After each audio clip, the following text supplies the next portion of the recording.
you very much for joining us here this evening. Let's put the spotlight on e-waste recycling company Attero. In fact, it is planning to invest rupees 100 crores to scale up its rare earth recycling capacity to 30,000 tons from 300 tons. This is over the next 2 years.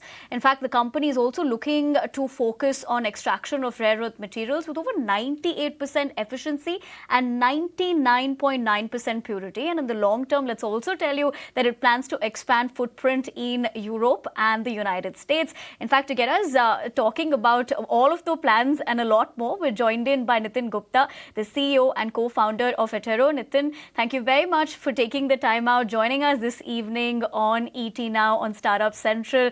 Let me begin by asking you this. Of course, the company has recently announced the 100 crore investment to massively scale its rare earth recycling capacity. In fact, we just put those numbers into perspective as well. But what really catalyzed this bold move? Yeah, first of all, good evening, Nivedhana. And thank you for inviting us. It's a pleasure speaking to you. So essentially, if you look at the entire rare earth markets, the entire rare earth market today is roughly around $11 billion and growing substantially. The rare earth magnet market, on the other hand, is roughly $31 billion and growing substantially as well. So this is a good opportunity for a company like Attero, which is essentially a deep tech company with a focus on recycling and sustainability. And we continue to look at new areas to enter into. And rare earth magnet recycling and extraction of rare earth materials is a perfect market opportunity today for a company like us. The market size is large, it's growing fast, plus the geopolitical sort of situation that the world finds itself today, wherein China controls majority of the supply, is prompting new sort of business growth in this area as well, Nivedhana. Nitin, as you pointed out also, given, of course, we'll get talking more on the aspect of rare earth in China and the curbs and, of course, what that means in the larger scheme of things. But since we began with the investment, could you take us through how this investment will be allocated? Where is the capital being deployed? Infrastructure, R&D, workforce, or expansion, Nitin? Yeah, so Nivedhana, we've already done the R&D part of the work. We already have 4 patents in this area for recycling rare earth magnets and other raw materials and extracting neodymium, praseodymium, dysprosium, and as well as GD. These materials, rare earth metals, are what we are extracting. So the R&D is done. We already have patents in this area. We have IP leadership in this area. So the fund allocation is basically for growth and scale up in creating new refining capacity, new recycling capacity, and basically CapEx.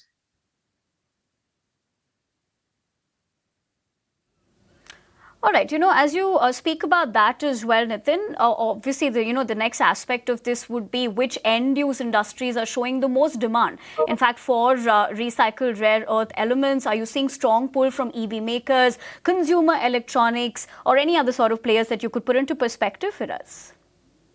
Sure. So essentially, if you look at from a broad industry perspective, Nivedhana, rare earth metals today are used across the energy industry. So wherever you have, let's say, solar panels or any other energy sort of storage requirements, you have rare earths. It's used in the defense industry. It's used in the mobility industry, EVs and non-EVs as well.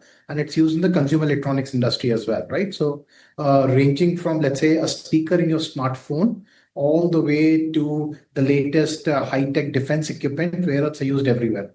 So from that end-use industry angle, Attero's positioning is sort of perfectly timed, and we cater to all of these industries today, Nivedhana.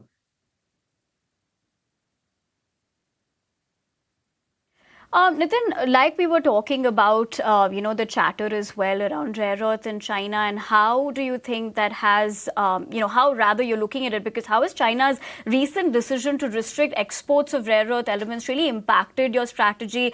There's also a follow-up question, considering will it cause a lasting shift in global rare earth supply chains? Can India really emerge as a credible, sustainable alternative? So in a whole, how do you look at that? So see, our decision to go into the rare earth extraction business is not taken today. It's not taken last week. It's taken 2 years before, right? So the current sort of policy announcement by China of banning exports of rare earth magnets has no bearing on Attero's decision to go ahead and enter the business of recycling rare earth magnets and extracting rare earth from that. That is independent, based on market size, based on Attero's technological advantage, and based on competitive advantage that we have, both in collections as well as processing, right? Having said that, Nivedhana, obviously, China has basically disrupted global supply chains in the rare earth field by saying that it will ban exports of rare earth magnets, which has a cascading effect on the entire supply chain. And that will basically propel a lot more investments and interest in this area as well. Both public sector investments, like the government of India, is also considering a significant incentive mechanism for incentivizing the rare earth industry in India to ensure that India becomes self-reliant on the rare earth material supply chain and is not dependent on China, right? So from that perspective, we will definitely benefit from, as the industry will benefit from current geopolitical shifts that China has announced, right? The second part of your question in terms of where India is today and can recycling really help? In our opinion, Nivedhana, recycling can meet 70% of India's domestic demand for rare earth metals very soon, in the next 2-3 years. And then going forward, we can also make sure that the industry is supplying these rare earth materials outside India as well. So not only we become self-reliant on domestic capacity, but we are also becoming global leaders in the rare earth material supply chain globally. Add to that India today has significant rare earth reserves from a mining perspective as well. And mining takes 10 years for a mine to from the time it's prospected to the time it's ready for production. But once that happens, combined with recycling, we can become a global player and a player beating China and challenging China's hegemony in the rare earth material supply chain, Nivedhana.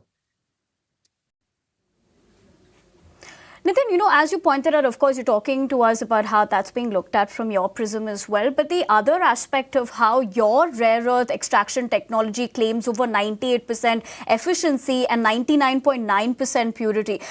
If you could help us understand, what does that mean in practical terms? How does it compare to traditional mining or, let's say, even competing recyclers, Nitin? So what that means, Nivedhana, is very simple. Let's say if in 1 ton of input end of life rare earth magnets, there is, let's say, 100 kilograms of neodymium.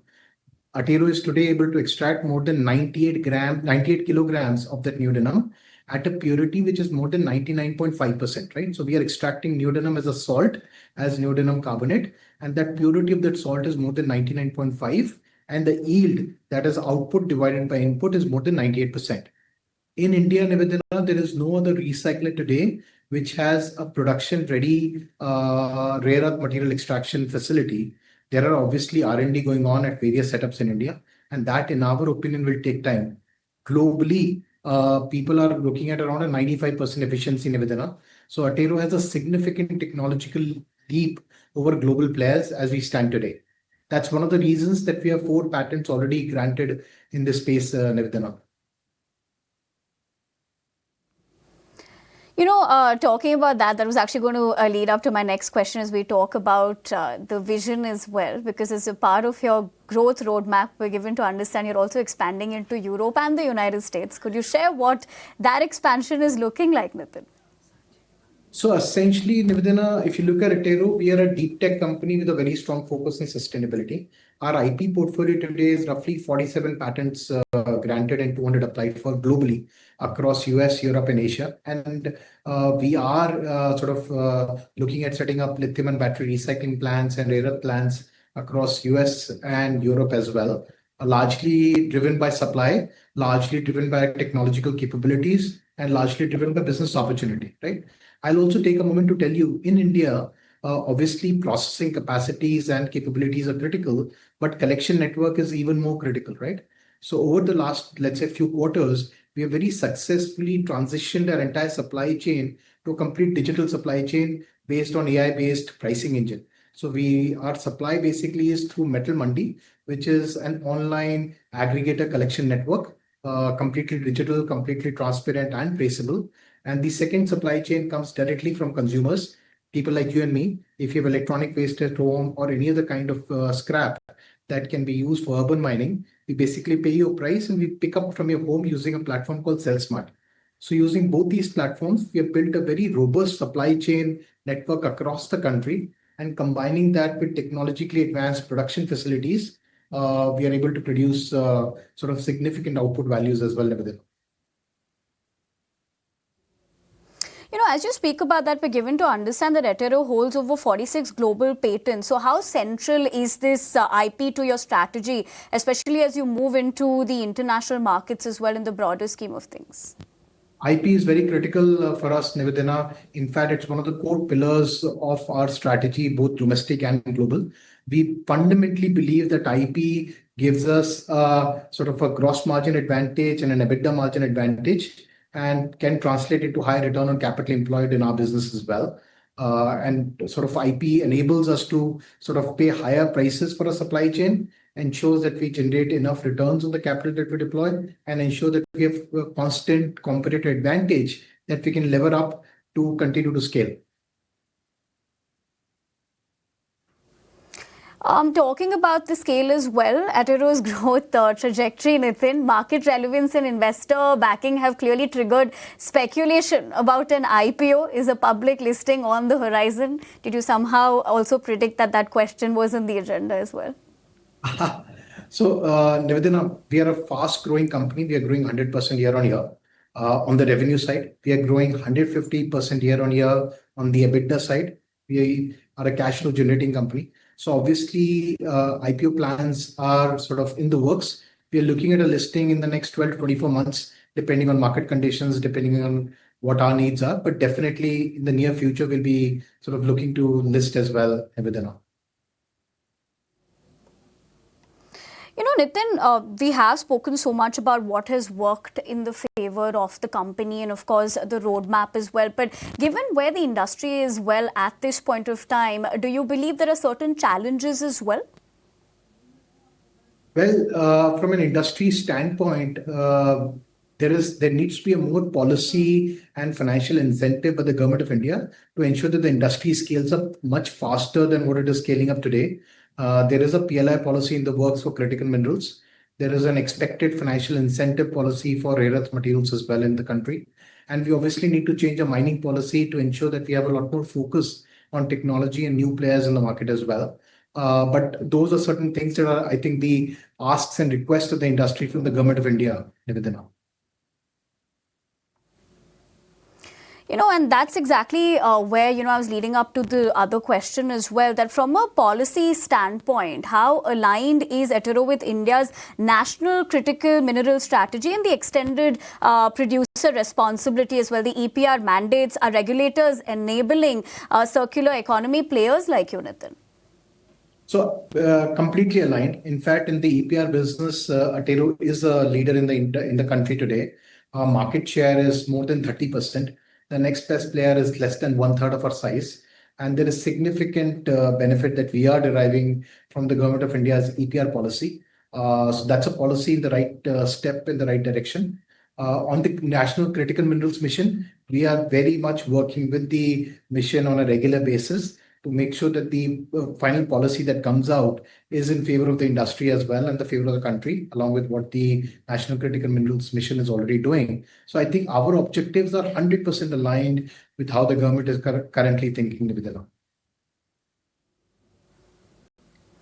All right, and your current targets as well, Nitin, including scaling up EVs processing to over 4 lakh tons and battery recycling, were given to understand 50,000 tons. So what kind of sourcing, reverse logistics or partnerships are needed to hit those numbers? If you could help us understand that. Yeah, so see, we are doubling our current electronic waste recycling capacity from 1,44,000 tons to very broadly 300,000 tons. And we plan to increase it further 3x in the next 5 years. We are also increasing our lithium battery recycling capacity to, like you said, 400,000 tons per annum in the next 4 years. From a reverse logistics and partnership perspective, today we have partnership with almost every OEM in the field. All the top OEMs on the consumer electronics side, all the top OEMs on the EV side are current customers and clients for us. And from a reverse logistics standpoint, we run a very spatial digital sort of supply chain through Metal Mandi, which is an aggregator collection platform, completely digital, and through SellSmart, which is a D2C collection platform of collecting electronic waste and end-of-life lithium and batteries from consumers.